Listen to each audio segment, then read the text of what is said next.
حضور اکرم صلی اللہ علیہ وسلم کی ولادت ربیع الاول میں ہوئی تھی،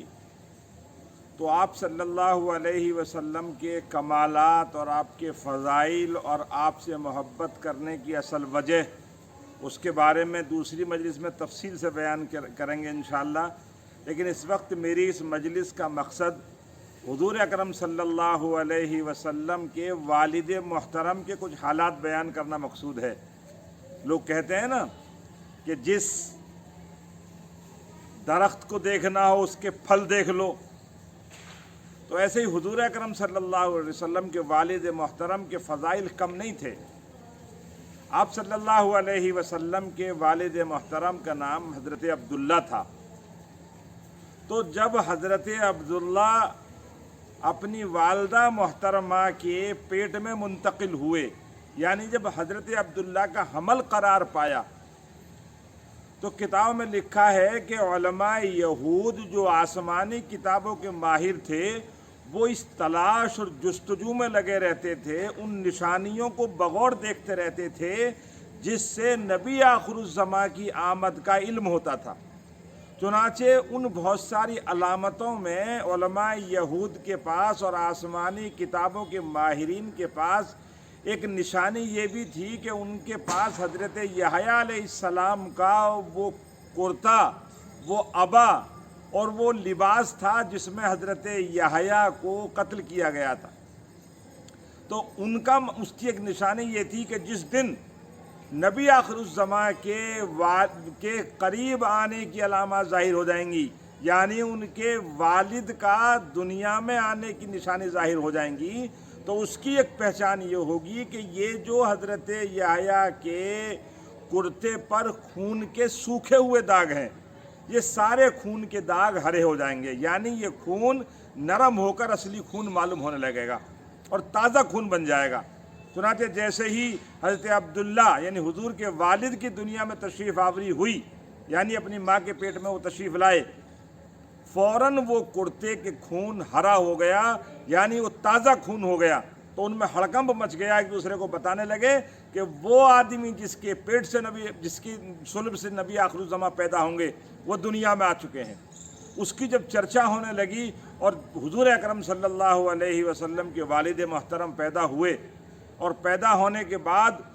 جب وہ بڑے ہوئے اور جب وہ باہر جانے لگے، تو ان کی برکات یہ تھے، انہوں نے ایک مرتبہ اپنے والد محترم حضرت عبدالمطلب سے کہا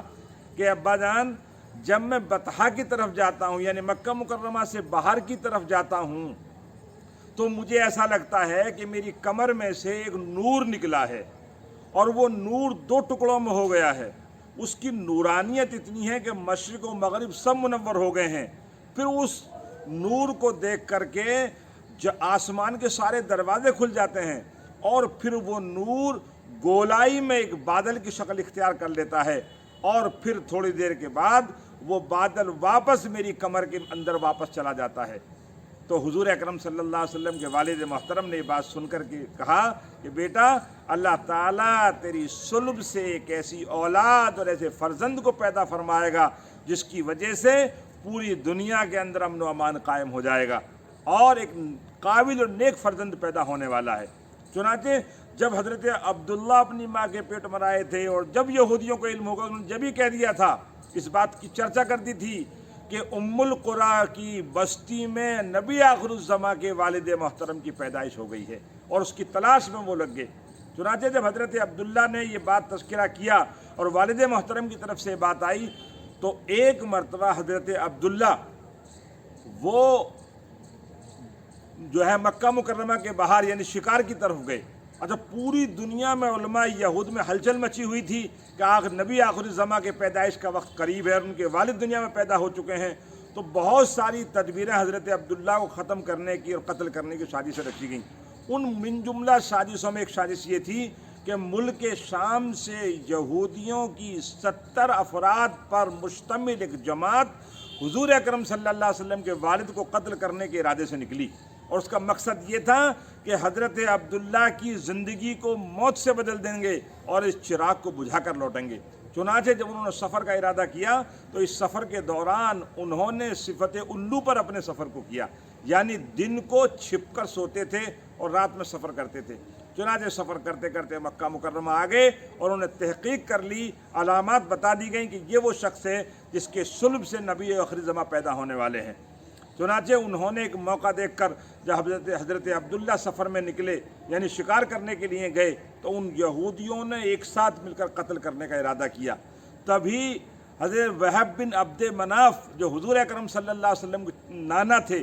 وہ بھی شکار کی غرض سے کچھ ساتھیوں کے ساتھ مکہ مکرمہ سے باہر نکلے۔ انہوں نے دیکھا اچانک کہ عبد المطلب کا بیٹا جو ہے وہ شکار کے لیے جا رہا ہے، اور اچانک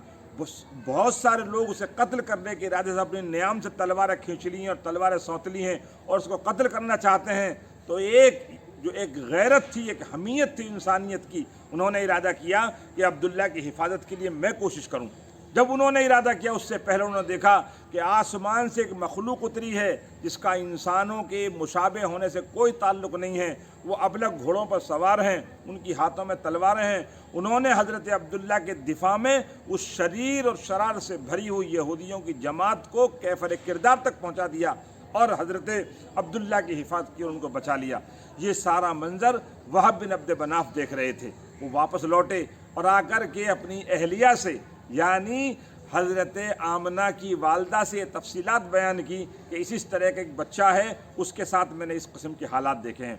چنانچہ جب حضرت عبداللہ پیدا ہو گئے تھے اور جب پیدائش سے پہلے جو ہے زمزم کا کنواں کھودا جا رہا تھا تو حضرت ابو طالب نے نیت کی تھی کہ اگر میرے 10 بچے ہو جائے 10 لڑکے ہوں گے اور وہ 10 کے 10 لڑکے بیت اللہ کی حفاظت اور حمایت میں ہوں گے تو میں اپنے ایک بچے کی قربانی دوں گا، ایک بچے کو بیت اللہ میں خدا کے نام پر ذبح کروں گا۔ چنانچہ ان کے 10 بچے ہوئے، 10 کے 10 فرمانبردار تھے۔ انہوں نے اپنے وعدے کے مطابق ارادہ کیا کہ اپنے ایک بچے کو قربان کریں، لیکن کس کو قربان کریں؟ تو اس کے لیے انہوں نے طریقہ نکالا کہ انہوں نے تیر لیے اور 7 تیر جمع کر کے اپنے بچوں کو اطلاع دی۔ سارے بچے رضامند ہو گئے۔ ان تیروں کو لے کر کے حبل نام کا جو ایک بڑا بت تھا اس کے پاس جا کے وہ تیر رکھ دیے۔ ان 7 تیروں پر الگ الگ باتیں لکھی ہوئی تھی، مثلا ایک میں لکھا ہوا تھا ہاں، ایک میں لکھا ہوا تھا نہیں، ایک میں لکھا ہوا تھا ان میں سے، ایک میں تھا ان میں سے نہیں، اس قسم کی چیزیں اس پر لکھی ہوئی تھی۔ جب انہوں نے تیر نکالا اور قرآن اندازی کی تو حضرت عبداللہ کا نام نکلا۔ جب حضرت عبداللہ کا نام لکھ رہا تو اب جو ہے حضرت ابو طالب نے چھری اٹھائی اور ارادہ کیا کہ اپنے بیٹے کو ذبح کر دیں، تو وہاں جو دوسرے قریش بیٹھے ہوئے تھے انہوں نے کہا ابو طالب تم یہ تم کیا کام کر رہے ہو؟ عبد المطلب یہ تم کیا کام کر رہے ہو؟ اگر تم اس طرح اپنے بیٹے کو قتل کر دو گے تو یہ تو رواج بن جائے گا، پھر ہم لوگ بھی اور آنے والے لوگ بھی اپنے بچوں کو قتل کرنے کا رواج بنا دیں گے، اس لیے تم ایسا مت کرو۔ تو لوگوں نے مختلف رائے دی اور سمجھایا کہ یہ قدم مت اٹھاؤ۔ آخر میں پھر یہ رائے دی لوگوں نے کہ اچھا ایک کام یہ کرو، اگر تم قتل کرنا ہی چاہتے ہو تو ایک کام یہ کرو کہ مدینہ میں ایک عورت ہے عرافہ جو غیب کی بات جانتی ہے، اس کے پاس کوئی موکل ہے، جن ہے یا شیطان ہے، کوئی طاقت ہے جو اس کے پاس حاضر ہوتا ہے، اس کے پاس جاؤ اور جا کر کے اس سے مشورہ کرو، جو وہ کہے، یعنی اگر وہ یہ کہتی ہے کہ اسی بچے کو قتل کرنا جو ہے ذبح کرنا ہے اور اسی کی بلی دینی ہے، اسی کو قربان کرنا ہے تو اسی کو قربان کر دینا، اگر وہ دوسرا راستہ بتائے تو اس کو اختیار کر لینا۔ چنانچہ حضرت ابو طالب، ان کے بھائی اور بچے اور سب لوگ مدینہ منورہ پہنچے سواریاں لے کر کے۔ وہاں معلوم ہوا کہ وہ عرافہ ہے ہی نہیں وہاں، وہ عورت ہے ہی نہیں وہاں۔ اس کے بعد معلوم ہوا کہ وہ عورت جو ہے وہ خیبر میں ہے۔ چنانچہ یہ سارا قافلہ خیبر میں پہنچا اور جا کر صورتحال بتائی۔ اس عرافہ عورت نے کہا کہ اس وقت تو کچھ نہیں، ابھی میں نے کچھ نہیں بتا سکتی، تم کل آؤ، تم اب واپس چلے جاؤ اپنے گھروں کو، کل واپس آؤ اور پھر میں تمہیں صحیح صورتحال بتاؤں گی۔ چنانچہ اگلے دن جو ہے صبح سویرے وہاں پہنچے، اس عورت کے سامنے پوری بات کو بتایا۔ اس نے کہا کہ میرے جو اسباب و ذرائع تھے معلوم کرنے کے، میں نے معلوم کر لیے۔ اس معلومات میں یہ بات نکلی ہے کہ تم اپنے بیٹے کو لے جاؤ، ایک طرف اپنے بیٹے کو بیٹھانا، ایک طرف اونٹ رکھنا اور پھر قرآن اندازی کرنا۔ اگر پہلی مرتبہ اپنے بچے کا، تمہارے بچے کا نام نکلے تو 10 اونٹ اس کے برابر رکھنا، پھر نکلے تو پھر 10 رکھنا، یعنی 10 اونٹ بڑھاتے چلے جانا ہر مرتبہ میں، یہاں تک کہ تمہارے بچے کے بجائے اونٹ کے نام کا تیر نکل آئے۔ اگر اونٹ کے نام کا تیر نکل آیا تو یہ علامت ہوگی کہ تمہارا پروردگار، تمہارا رب، وہ اس بچے کے مقابلے میں اب اونٹوں کی بلی لینے پر راضی ہو گیا ہے۔ چنانچہ اس مسئلے کو حل کر کے وہ سب کے سب واپس پہنچے، اور پھر وہیں حبل کے پاس جا کر کے انہوں نے تیر اندازی شروع کی۔ جب وہ قرآن اندازی شروع کی، تیر اٹھانے شروع کیے، تو حضرت عبداللہ کا نام لکھا، 10 اونٹ بڑھائے، پھر عبداللہ کا نام لکھا، پھر 10 اونٹ بڑھائے، اس طرح ہوتے ہوتے 10ویں مرتبہ میں اونٹوں کا تیر نکل آیا، تو لوگ سمجھ گئے کہ 100 اونٹ ایک جان کا فدیہ، اس کا بدلہ ہے۔ اب اونٹوں کو قتل کیا جائے گا، اونٹوں کو ذبح کیا جائے گا، اونٹوں کی بلی دی جائے گی، اور حضرت عبداللہ کو محفوظ کر لیا جائے گا، اور گویا کہ یہ رب کے راضی ہونے کی علامت ہے۔ چنانچہ صفا اور مروہ کے درمیان، مروہ کے صفا کے درمیان ان کو ذبح کر دیا گیا، اور ان کو اس اونٹ کے گوشت کو سب کو کھانے کی اجازت دے دی گئی، لیکن حضرت عبدالمطلب نے اپنی اولاد کو یا اپنے آپ کو کھانے سے سخت منع کر دیا۔ جب اس واقعے کے بعد حضرت عبداللہ کا ہاتھ پکڑ کر کے ابو طالب لے کے جا رہے تھے، تو جب لے کر جا رہے تھے تو راستے میں ایک عورت ملی جس کا نام ام قتال تھا۔ یہ ام قتال جو ہے یہ ورقہ بن نوفل کی بہن تھی۔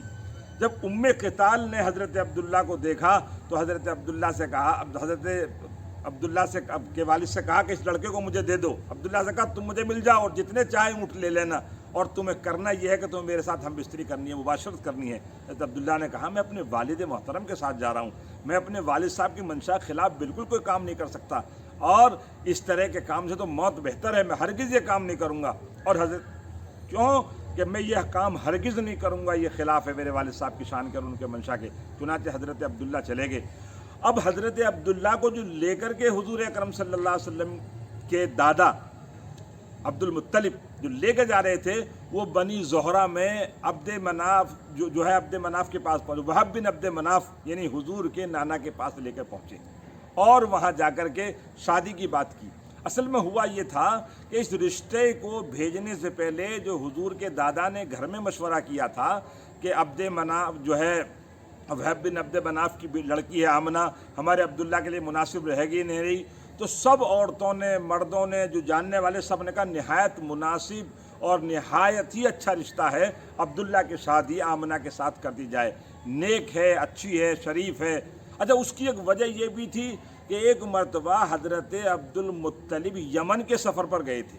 جب یمن کے سفر پر گئے تو وہاں ایک یہودی عالم سے ملاقات ہوئی۔ اس یہودی عالم نے پوچھا تم کون ہو؟ تو بتایا میں عبد المطلب ہوں، اور میں ہشام سے ہوں، قبیلہ قریش سے ہوں۔ جب یہ بات کہی تو اس نے کہا اگر تم مجھے اجازت دو تو میں تمہارے جسم کا معائنہ کرنا چاہتا ہوں۔ عبد المطلب نے کہا کوئی نازیبہ حرکت نہ ہو تو آپ میرے جسم کو چھو کے معائنہ کر سکتے ہیں۔ چنانچہ اس نے پہلی مرتبہ آپ کے دائیں ہاتھ ناک میں انگلی ڈالی، پھر بائیں نتھنے میں انگلی ڈالی، اور پھر کہا کہ 2 عبد مناف تمہارے اندر جمع ہے، یا تمہارا بیٹا بھی ہے؟ کہا میرا بیٹا ہے عبداللہ۔ کہا اس کی شادی ہو گئی؟ کہ اس کی شادی نہیں ہوئی۔ کہ اگر اس کی شادی نہیں ہوئی ہے تو اس کی شادی بنی زہرہ قبیلے کے اندر کرنا۔ تو حضرت عبد المطلب کو اس یہودی یمنی کی بات بھی یاد تھی۔ تو ان تمام آثار کے ساتھ حضرت عبداللہ کا نکاح حضرت آمنہ کے ساتھ کر دیا گیا۔ جب حضرت آمنہ کی حضرت عبداللہ کے ساتھ شادی ہو گئی اور رخصتی ہو گئی، تو رخصتی کے موقع کی ایک اہم بات یہ تھی کہ جب حضرت آمنہ کی رخصتی جس رات میں ہوئی ہے، یعنی حضرت عبداللہ کے گھر جس رات میں پہنچی ہے، اس رات میں 200 عورتوں نے رشک و حسد میں انتقال کیا تھا، اور ایک بڑی تعداد ہے جو قلب کا عارضہ جن کو لاحق ہو گیا تھا۔ تو ام قتال سے جب منع کر دیا حضور اکرم صلی اللہ علیہ وسلم کے والد محترم نے کہ میں ایسی حرکت نہیں کر سکتا، اور حضرت آمنہ کے پاس سے شب زفاف کر کے واپس لوٹے دوسرے موقع پر، اور جب اس سے کہا کہ جو تو بات کہتی تھی شادی کی اب کیوں نہیں کہہ رہی، تو اس نے ام قتال نے جو ورقہ بن نوفل کی بہن تھی اور کاہنہ تھی، اس نے کہا کہ اب تمہاری پیشانی پہ جو نور دکھائی دے رہا تھا نور نبوت، وہ نور اب تمہارے پاس سے کسی اور کے پاس منتقل ہو گیا ہے، اب مجھے آپ کے اندر کوئی رغبت نہیں ہے۔ ایسے ہی دوسری عورت جس نے نور نبوت کو پہچان کر حضرت عبداللہ کے ساتھ نکاح کرنے کی خواہش ظاہر کی تھی، اس کا نام تھا فاطمہ ابن امرا، فاطمہ جو ابن امرا جو عورت تھی وہ کاہنہ تھی، اس نے کتابوں کے اندر پڑھا تھا، چنانچہ اس نے ایک موقع پر حضور اکرم صلی اللہ علیہ وسلم کے والد حضرت عبداللہ سے خواہش ظاہر کی کہ تم مگر میرے ساتھ نکاح کر لو تو جتنے اونٹ تمہارے قربانی کے بدلے دیے گئے ہیں اتنے ہی اونٹ میں آپ کو دینے کو تیار ہوں، بشرطے کہ تم میرے ساتھ نکاح کر لو۔ جو ہم بستری کر لو، حضرت عبداللہ نے فرمایا تھا موت بہتر ہے، میں ہرگز ایسا کام نہیں کروں گا۔ اور پھر دوسرے موقع پر اس فاطمہ بن برا نے بھی اسی بات کا اظہار کیا کہ اب میرے اندر کوئی رغبت نہیں ہے۔ ایک تیسری عورت تھی جس کا نام فاطمہ شامیہ تھا، وہ ملک شام سے چلی، اس نے کتابوں میں پڑھا تھا کہ نبی آخر الزماں کے والد پیدا ہو چکے ہیں۔ وہ اپنے پورے حشم ختم لاؤ لشکر کے ساتھ مکہ مکرمہ پہنچی، اس نے بیت اللہ کے قریب قیام کیا اور دھیرے دھیرے حضرت عبداللہ کے پاس پہنچ کر کے اپنا چہرہ اٹھا دیا، پردہ ہٹا دیا اور کہا کہ میں ملک شام سے آئی ہوں، تم میرے ساتھ شادی کر لو، جو چاہتے ہو مجھ سے لے لو لیکن میرے ساتھ شادی کر لو۔ حضرت عبداللہ نے کہا میں یہ فیصلہ خود نہیں کر سکتا، میں اپنے والد محترم سے جا کے تذکرہ کروں گا اور پھر اپنے والد محترم کی اجازت کے بعد آپ کو بتلاؤں گا۔ چنانچہ حضرت عبداللہ چلے گئے اور اس حضرت عبداللہ کا چونکہ جو ہے نکاح ہو چکا تھا لیکن ابھی حضرت آمنہ سے ملاقات نہیں تھی۔ حضرت آمنہ سے ملاقات ہوگی، ملاقات کے بعد اگلے دن اپنے والد محترم حضرت عبداللہ سے جو ہے حضرت عبد المطلب سے کہا کہ ایک عورت ہے ملک شام سے آئی ہے، مجھ سے شادی کرنے کا اظہار کرنا چاہتی ہے، میں نے اس کی شادی کا جواب دینے کے لیے آپ کی اجازت پر چھوڑ دیا ہے، اب آپ جو کہیں۔ تو والد محترم حضرت عبد المطلب نے اجازت دے دی، اس عورت کے پاس گئے اور جا کر کہا کہ اب میرے والد نے مجھے اجازت دی ہے تم سے نکاح کرنے کی۔ اس نے کہا مجھے نکاح کی کوئی خواہش نہیں ہے، میں تو اس نور کی وجہ سے آپ سے نکاح کرنا چاہتی تھی جو کچھ دن پہلے آپ کی پیشانی پر نظر آ رہا تھا، لیکن اب ایسا معلوم ہوتا ہے کہ نور آپ کے پاس سے کسی دوسرے کے پاس منتقل ہو گیا، اب میں آپ سے نکاح نہیں کروں گی۔ حضرت عبداللہ کے والد محترم مواحد تھے، اتنے مواحد تھے، اللہ کی توحید کے اتنے قائل تھے۔ لکھا ہے تاریخ کی کتابوں میں علماء مورخین نے کہ اگر کسی وجہ سے بت خانے میں حضرت عبداللہ چلے بھی جاتے تھے تو بتوں سے آواز آتی تھی عبداللہ تم ہمارے پاس مت آؤ، تم ہم سے دور چلے جاؤ، ہم تو گندے ہیں، ہم آپ کے لیے نہیں بنے ہیں۔ اللہ نے آپ کے صلب میں نبی و آخری زماں کی کو امانت رکھ رکھا ہے، آپ اس کے والد محترم ہوں، آپ کی شائن نشان یہ بت خانے مانا نہیں ہے۔ وہ واپس ہو جاتے تھے، حتیٰ کہ ایک موقع پر حضرت عبداللہ نے اپنے والد سے کہا عبد المطلب سے کہ ابا جان اگر میں کسی سوکھے پیڑ کے نیچے بیٹھتا ہوں تو پیڑ ہرا ہو جاتا ہے، حتیٰ کہ گھاس ہری ہو جاتی ہے اور پیڑ اور گھاس میں سے آواز آتی ہے اے بندہ خدا مبارک ہو، تمہارے پاس نبی و آخر الزماں کی امانت رکھی ہوئی ہے، تم ان کے والد محترم ہونے والے ہو۔ چنانچہ ایسے مبارک اور بابرکت حضرت عبداللہ تھے۔ پھر حضرت عبداللہ کو ایک موقع پر ان کے والد محترم نے اپنی ننیحال بھیجا تھا، بنو نجار میں مدینہ منورہ میں، اس کے بارے میں دو وجہ لکھی ہیں، کچھ لوگ کہتے ہیں کھجور کی اصولیابی کے لیے بھیجا تھا اور کچھ لوگ کہتے ہیں کہ مال تجارت لے کے بھیجا تھا۔ الغرض یہ ہے کہ جب وہاں سے نکلے ہیں ان کے والد صاحب تو ان کی طبیعت خراب ہو گئی تھی، وہ بیمار ہو گئے تو قافلہ ان کو وہیں چھوڑ کے مدینہ منورہ آ گیا تھا۔ پھر اس دوران ان کے والد کا حضرت عبداللہ کا انتقال ہو گیا، انہوں نے لکھا 25 یا 28 سال کی عمر تھی، بنی نجار میں ان کو دفن کر دیا گیا۔ جب اس بات کا بیماری کا علم ہوا تو حضرت حارث کو عبد المطلب نے اپنے بیٹے کی تحقیق کے لیے بھیجا، انہوں نے آگے بتایا کہ ان کا انتقال ہو گیا ہے۔ تو حضور اکرم صلی اللہ علیہ وسلم کے والد محترم ایسے مبارک اور بابرکت شخصیت تھے کہ ان کے نبی صلی اللہ علیہ وسلم کے والد ہونے کی حیثیت سے ان کے یہ برکات اور ایسے واقعات آپ کے سامنے پیش کیے گئے۔ اب حضور اکرم صلی اللہ علیہ وسلم کے واقعات بھی انشاءاللہ دوسری مجلس میں آپ کے سامنے پیش کیے جائیں گے۔ بس ایک آخری بات یہ ہے کہ آیا حضور اکرم صلی اللہ علیہ وسلم کے والد محترم جو ہے والدین محترم کس مذہب پر تھے؟ تو اس کا جواب سب لوگوں نے متفقہ طور پر لکھا ہے کہ سب کے وہ والدین محترمین دونوں موحد تھے، اللہ تعالیٰ کی توحید کے قائل تھے، اور انبیاء علیہ الصلوۃ والسلام کے والدین خصوصاً حضور اکرم صلی اللہ علیہ وسلم کے والدین کے بارے میں کف لسان کو افضل قرار دیا ہے، اور آپ صلی اللہ علیہ وسلم کے والدین انشاءاللہ جنت ہی میں ہوں گے، اس لیے کہ بہت ساری باتوں میں ایک چھوٹی سی بات یہ ہے کہ جب حدیث ہے جب آدمی کا انتقال ہو جاتا ہے تو 3 چیزیں اس کے لیے نفع پہنچاتی ہیں، اس میں سے ایک نیک صالح بیٹا بھی ہے جو باپ کے لیے دعا کرتا ہے۔ تو جب عام آدمی کے بیٹے کے اعمال صالحہ کی تاثیر یہ ہے کہ باپ کو اس کا فیض پہنچتا ہے، تو آپ تو سید الانبیاء امام الانبیاء کے والد محترم ہیں، ان کا فیض آپ کو کیوں نہیں پہنچے گا؟ اللہ تعالیٰ ہمیں حضور اکرم صلی اللہ علیہ وسلم کی باتوں پر عمل کرنے کی توفیق نصیب فرمائے، اور حضور اکرم صلی اللہ علیہ وسلم کے اہل بیت سے محبت کی توفیق نصیب فرمائے۔